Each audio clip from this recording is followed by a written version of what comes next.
Anne of Green Gables by Lucy Maud Montgomery. Chapter 3. Marilla Cuthbert is Surprised. Marilla came briskly forward as Matthew opened the door. But when her eyes fell on the odd little figure in the stiff, ugly dress, with the long braids of red hair and the eager, luminous eyes, she stopped short in amazement. "Matthew Cuthbert! Who's that?" she ejaculated. "Where is the boy?" "There wasn't any boy," said Matthew wretchedly. "there was only her." He nodded at the child, remembering that he had never even asked her name. "No boy? But there must have been a boy," insisted Marilla. "We sent word to Mrs. Spencer to bring a boy." "Well, she didn't. She brought her. I asked the station master, and I had to bring her home. She couldn't be left there, no matter where the mistake had come in."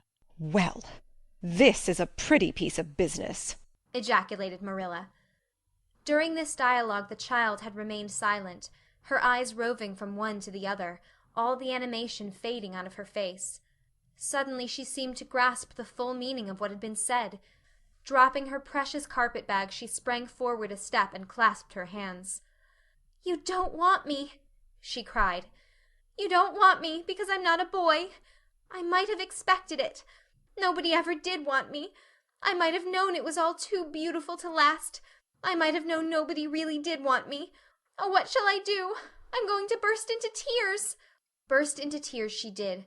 Sitting down on a chair by the table, flinging her arms out upon it and burying her face in them, she proceeded to cry stormily. Marilla and Matthew looked at each other deprecatingly across the stove. Neither of them knew what to say or do. Finally Marilla stepped lamely into the breach. "Well, well, there's no need to cry so about it." "Yes, there is need." The child raised her head quickly, revealing a tear-stained face and trembling lips. "You would cry, too, if you were an orphan and had come to a place you thought was going to be home and found that they didn't want you because you weren't a boy. Oh, this is the most tragical thing that ever happened to me." Something like a reluctant smile, rather rusty from long disuse, mellowed Marilla's grim expression. "Well, don't cry any more. We're not going to turn you out of doors tonight. You'll have to stay here until we investigate this affair. What's your name?" The child hesitated for a moment. "Will you please call me Cordelia?" she said eagerly. "Call you Cordelia? Is that your name?" "No, it's not exactly my name, but I would love to be called Cordelia. It's such a perfectly elegant name." "I don't know what on earth you mean. If Cordelia isn't your name, what is?" "Anne Shirley," reluctantly faltered forth the owner of that name. "But oh, please do call me Cordelia. It can't matter much to you what you call me if I'm only going to be here a little while, can it? And Anne is such an unromantic name." "Unromantic fiddlesticks," said the unsympathetic Marilla. "Anne is a real good, plain, sensible name. You've no need to be ashamed of it." "Oh, I'm not ashamed of it," explained Anne. "Only I like Cordelia better. I've always imagined that my name was Cordelia. At least, I always have of late years. When I was young I used to imagine it was Geraldine, but I like Cordelia better now. But if you call me Anne, please call me Anne spelled with an E." "What difference does it make how it's spelled?" asked Marilla, with another rusty smile as she picked up the teapot. "Oh, it makes such a difference. It looks so much nicer. When you hear a name pronounced, can't you always see it in your mind, just as if it was printed out? I can, and A-N-N looks dreadful, but A-N-N-E looks so much more distinguished. If you'll only call me Anne spelled with an E, I shall try to reconcile myself to not being called Cordelia." "Very well, then, Anne spelled with an E. Can you tell us how this mistake came to be made? We sent word to Mrs. Spencer to bring us a boy. Were there no boys at the asylum?" "Oh, yes, there was an abundance of them. But Mrs. Spencer said distinctly that you wanted a girl about 11 years old, and the matron said she thought I would do. You don't know how delighted I was. I couldn't sleep all last night for joy. Oh," she added reproachfully, turning to Matthew, "why didn't you tell me at the station that you didn't want me and leave me there? If I hadn't seen the White Way of Delight and the Lake of Shining Waters, it wouldn't be so hard." "What on earth does she mean?" demanded Marilla, staring at Matthew. She's just referring to some conversation we had on the road," said Matthew hastily. "I'm going out to put the mare in, Marilla. Have tea ready when I come back." Did Mrs. Spencer bring anybody over besides you?" continued Marilla when Matthew had gone out. "She brought Lily Jones for herself. Lily is only 5 years old, and she is very beautiful and has nut-brown hair. If I was very beautiful and had nut-brown hair, would you keep me?" "No. We want a boy to help Matthew on the farm. A girl would be of no use to us. Take off your hat. I'll lay it and your bag on the hall table." Anne took off her hat meekly. Matthew came back presently, and they sat down to supper. But Anne could not eat. In vain she nibbled at the bread and butter and pecked at the crab-apple preserve out of the little scalloped glass dish by her plate. She did not really make any headway at all. "You're not eating anything," said Marilla sharply, eyeing her as if it were a serious shortcoming. Anne sighed. "I can't. I'm in the depths of despair. Can you eat when you are in the depths of despair?" "I've never been in the depths of despair, so I can't say," responded Marilla. "Weren't you? Well, did you ever try to imagine you were in the depths of despair?" "No, I didn't." "Then I don't think you can understand what it's like. It's a very uncomfortable feeling indeed. When you try to eat, a lump comes right up in your throat and you can't swallow anything, not even if it was a chocolate caramel. I had one chocolate caramel once 2 years ago, and it was simply delicious. I've often dreamed since then that I had a lot of chocolate caramels, but I always wake up just when I'm going to eat them. I do hope you won't be offended because I can't eat. Everything is extremely nice, but still I cannot eat," I guess she's tired. said Matthew, who hadn't spoken since his return from the barn. Best put her to bed, Marilla. Marilla had been wondering where Anne should be put to bed. She had prepared a couch in the kitchen chamber for the desired and expected boy. But although it was neat and clean, it did not seem quite the thing to put a girl there somehow. But the spare room was out of the question for such a stray waif, so there remained only the east gable room.